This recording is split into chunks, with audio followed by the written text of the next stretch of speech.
Maka ini penting ada kesadaran ahli sunnah. Kalau Allah ngendikan ya kita diam saja, karena Allah itu ala kulli syai'in qadir bi kulli syai'in alim. Kamu tidak usah kecangkeman orang Aceh diadab karena banyak maksiat, malah goblok yang telulas. Foto-foto maksiat yang Aceh, maksiat yang Bali. Bali le maksiat yang Hollywood, Hollywood le maksiat yang Cina, malah komunis. Nggak usah ngomong gitu. Pokoknya adab itu Allah kuasa mengadab siapa saja. Tapi kita berhenti di situ, nggak usah ngomong siksa karena dosa. Karena kalau kamu ngomong dosa diperbandingkan ada daerah yang lebih dosa atau itu tidak wilayah kamu. Makanya Rasulullah itu kalau ditanya ada adab itu Nabi nggak pernah nerus. Ya sudah ada adab, tapi kalau mansus ya mansus misalnya kaum Milot itu mansus karena adab. Tapi kalau orang Islam kan nggak mesti adab. Bisa saja hukuman yang menjadikan malah mlebu swarga. Kalau sama nggak percaya gini, dan saya menjamin pasti saya benar dalam hal ini karena saya berdasar hadis sahih. Sama-sama adab misalnya orang tenggelam, banyak kan orang mukmin disifati Nabi itu mati syahid. Kalau tak lawan sing darane wong Aceh iku mesti adab. Tak lawan dunia akhirat.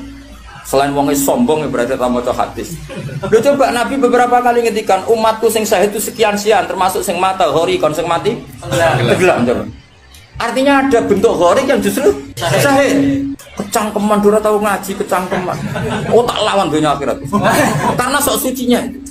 Sudah kita baca ayatnya berarti fayuh rikokum saja soal bima kafartum itu otoritasnya wilayahnya Allah Subhanahu wa taala. Do sok suci do cangkeman. Oh tak lawan tenan. Nek wong ku mlebu swarga aku usul pangeran. Ampun Gusti. Niku nate ngenyek tiyang wong sak provinsi. Sok sucinya. Lo coba ya. Banyak orang mati divonis misalnya kamu, wah iku krana adab. Ternyata Nabi ngendikan maktun wong lara weteng syahid. Gharik syahid, mahdum syahid. Orang yang mati korban, kan kita tidak pernah tahu.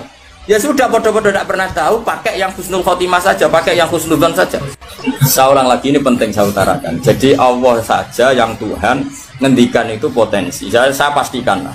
Kita semua kenal Allah yang warahmati wasiat. Nabi berkali-kali ngendikan inna rahmati sabaqat ghadab. Sebagian riwayat bukan sabaqat, ghalabat. Setiap rahmatku pasti mengalahkan adabku. Artinya gini, kalau ada potensi adab, ya kita milih itu bentuk rahmat saja dulu, karena itu yang mesti menang. Jadi paribasane aku roh munib, mati kecepet omahe paribasane.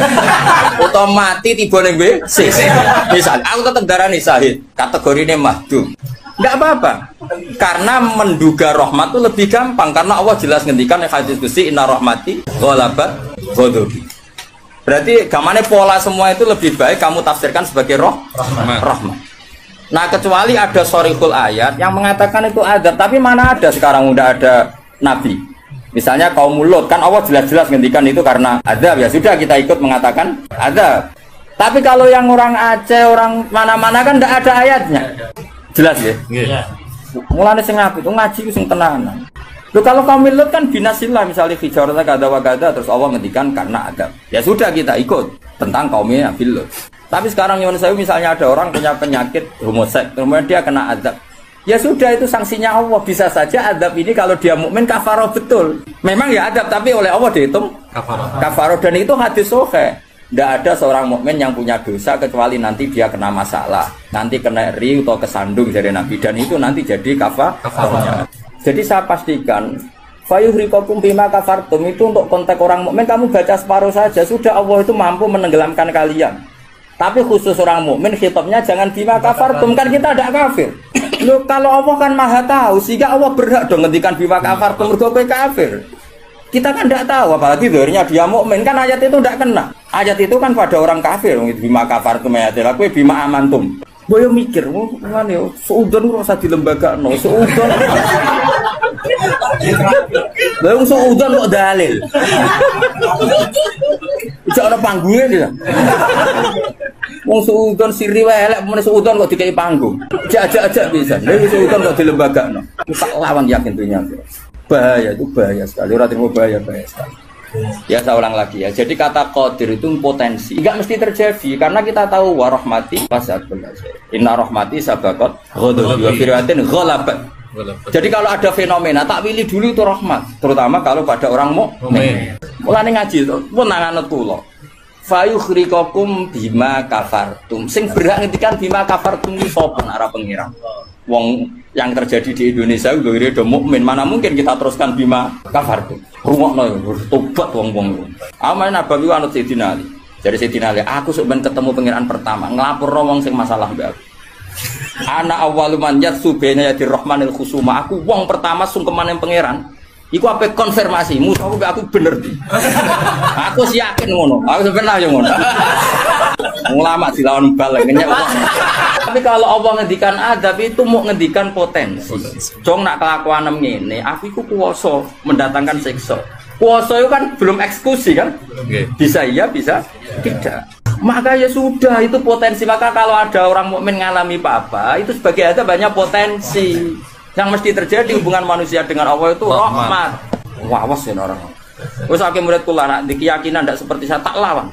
Karena ini menyangkut tradisinya pangeran sunatullah hubungannya dengan kawulane itu rahmat. Bahkan redaksine kata bacara aku ra ahli sunah tamanani majibno. Mari ahli sunah nadarane apa ora wajib nglakoni apa ya ono wae. Maksudnya kula ya kan. Wis jelas istilahnya kan kata barabbukum ala nafsi. Cuma kita sebagai ahli sunnah manjen mengatakan Allah itu tidak wajib melakukan apa saja. Tapi Allah sendiri mengistilahkan dirinya pasti mewajibkan pada dirinya melakukan rahmat. Baik kula suwun. Hubungane wong mukmin be Allah iku yakini hubungan sing baik. Mergo Allah ngendikan nggih kata rabbukum ala nafsi rahmah. Sebagian wassalamu ala manit tabal huda. Dadi anggere ana wong mukmin hubungannya ambek Allah itu untuk salam. Paham ya? Soal nanti ada salah-salahnya itu ya mesti wae wong ya salah. Aku rasa mbok kandhani. Macam kita pakai aku rasa kecangkeman. Didali. Sudah jelas Qur'annya gini, nanti Qur'an tinggi.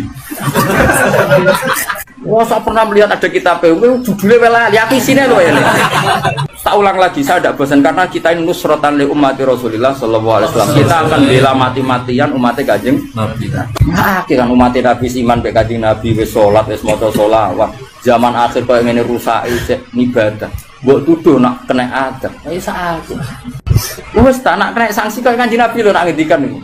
Kanjeng Nabi nak ngendikan kan enak, wong mukmin kena ri, kena opo wae bahkan susah. Wong mukmin kok susah. Susahe wae insyaallah dadi kafarah. Mulane Kanjeng Nabi nate ngendikan inna minadz-dzunubi dzamban la yukaffiruhu illa hamul maisha. Ana dosa iku isane kafarah nak kowe susah. Asa ulang lagi berkali-kali. Pokoke nak ana masalah mbek wong mukmin, sing gampang takwilane yaiku hubungane rahmah. Iku sing bisi watil jasmi. Mergo Allah ngendikan wa rahmati wasi'at kullasa. Setiap orang pasti mendapatkan rahmatnya Allah. Lah soal nanti Allah rodok ngekei sanksi duwe Quran ora dijogo. Dadi kiai ora tau mulang, terus rodok diadab apa sithik-sithik bojone minggat. Rezekine angel. Lho nak pancen iku adab tenan mesti asal wong mukmin statusnya apa nglebur. Ora istena. Wis hukume adab terus piye?